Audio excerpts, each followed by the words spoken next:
लड़ाई इन 3 काले कानूनों के साथ साथ सत्ता, बिकाऊ मीडिया, ढेरों गलत जानकारियां और हाड़ पिघलाती सर्दी से भी है। यकीन मानना, अगर आज मैं यहाँ पर नहीं आती तो मैं मेरे पापा को बार बार शर्मिंदा करती कि मैं तो छोटी बच्ची थी, अकेले सफर नहीं कर सकती थी। लेकिन आप तो खुद एक किसान हो, आप क्यों नहीं गए? कीमत छेड़ किसान को, कीमत छेड़ किसान को, लड़ना मुश्किल होगा, वरना ऐसा लिखेंगे इतिहास कि पढ़ना मुश्किल होगा। यहाँ पर उपस्थित सभी किसान योद्धाओं, माताओं, बहनों को मैं दिल की गहराइयों से सलाम करती हूँ। आज इस किसान महाभारत को 1 महीने से अधिक वक्त बीत चुका है। किसान इन सरहदों पर डटा हुआ है। ये सरहदें गुरुओं की सरहदें हैं। ये सरहदें दादा छोटू राम की सरहदें हैं। ये सरहदें चौधरी चरण सिंह की सरहदें हैं। ये सरहदें ताऊ देवी लाल की सरहदें हैं। ये सरहदें बाबा टिकैत की सरहदें हैं। ये सरहदें संसद को घेरे किसानों के वजूद की सरहदें हैं। इन सरहदों में इतनी ताकत है कि आपकी इस छोटी बेटी को मध्य प्रदेश से आना पड़ा। देश के पूर्व प्रधानमंत्री अटल बिहारी वाजपेयी जी ने कहा था कि बाधाएं आती हैं आए, घिरे प्रलय की घोर घटाएं, पांव के नीचे अंगारे, सिर पर बरसे यदि ज्वालाएं, निज हाथों में हंसते हंसते आग जलाकर जलना होगा। कदम मिलाकर चलना होगा, कदम मिलाकर चलना होगा।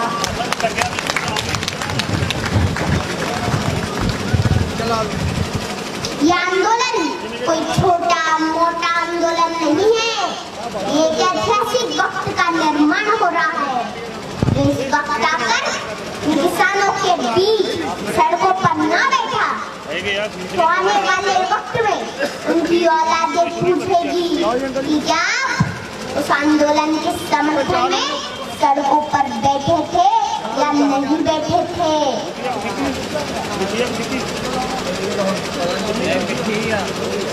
हमारे इस किसान आंदोलन ने पूरी दुनिया में एक मिसाल कायम की है। दुनिया हैरान है, इतना बड़ा मानव समूह शांतिपूर्ण तरीके से अनुशासन के साथ आंदोलन कर रहा है।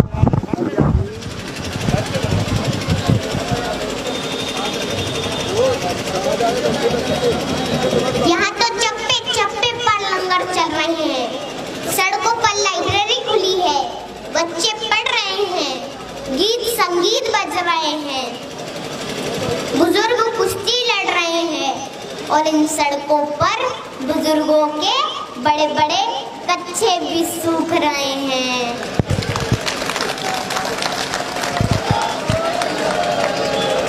माताओं के चूल्हे भी इन सड़कों पर पक्के हो रहे हैं।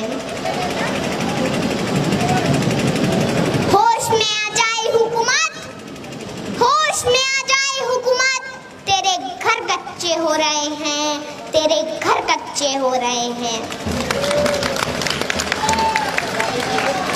यकीन मानना, अगर आज मैं यहाँ पर नहीं आती तो मैं मेरे पापा को बार बार शर्मिंदा करती कि मैं तो छोटी बच्ची थी, अकेले सफर नहीं कर सकती थी। लेकिन आप तो खुद एक किसान हो, आप क्यों नहीं गए? लेकिन मेरे पापा हमेशा जमीन से जुड़े मुद्दों के लिए आगे रहते हैं। पापा कहाँ हो आप? अच्छा हुआ कि आज आप मुझे यहाँ लेके आ गए और मेरे भविष्य के सवालों से बच गए, क्योंकि जब इस आंदोलन का इतिहास लिखा जाएगा तो कहा जाएगा कि लहू में भीगे तमाम मौसम गवाही देंगे कि तुम खड़े थे, तुम खड़े थे। वफा के रास्ते का हर मुसाफिर गवाही देगा कि तुम खड़े थे। शहर का सूरज गवाही देगा कि जब अंधेरों की कोख से निकलने वाले ये सोचते थे कि कोई जुगनू बचा नहीं है, तो तुम खड़े थे। तुम्हारी आंखों की ताकचों में जलती रोशनी ने नई मंजिल हमें दिखाई। तुम्हारे भाई, तुम्हारे बेटे, तुम्हारी बहनें, तुम्हारी माएं, तुम्हारी मिट्टी का जर्रा जर्रा गवाही देगा कि तुम खड़े थे।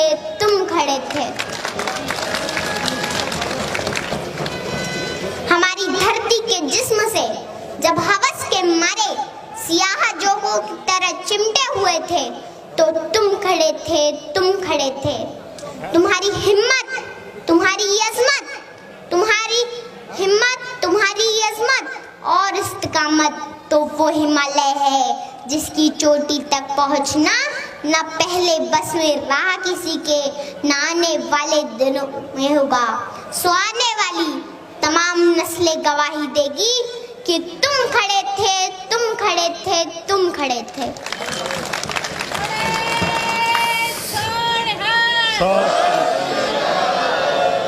हमारी लड़ाई इन 3 काले कानूनों के साथ-साथ सत्ता, बिकाऊ मीडिया, ढेरों गलत जानकारियां और हाड़ पिघलाती सर्दी से भी है।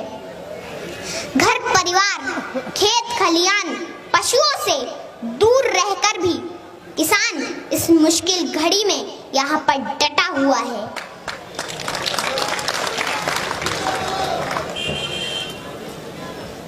मैं देश की आवाम से आह्वान करती हूँ कि आप अपने देश के किसानों को बदनाम न करें, उनका साथ दें। ये आप दोनों के हक की लड़ाई है, मिलकर साझी लड़ाई लड़ें। मैं आखिरी बात सत्ता से कहना चाहूंगी कि मत छेड़ किसान को, लड़ना मुश्किल होगा, वरना ऐसा लिखेंगे इतिहास कि पढ़ना मुश्किल होगा।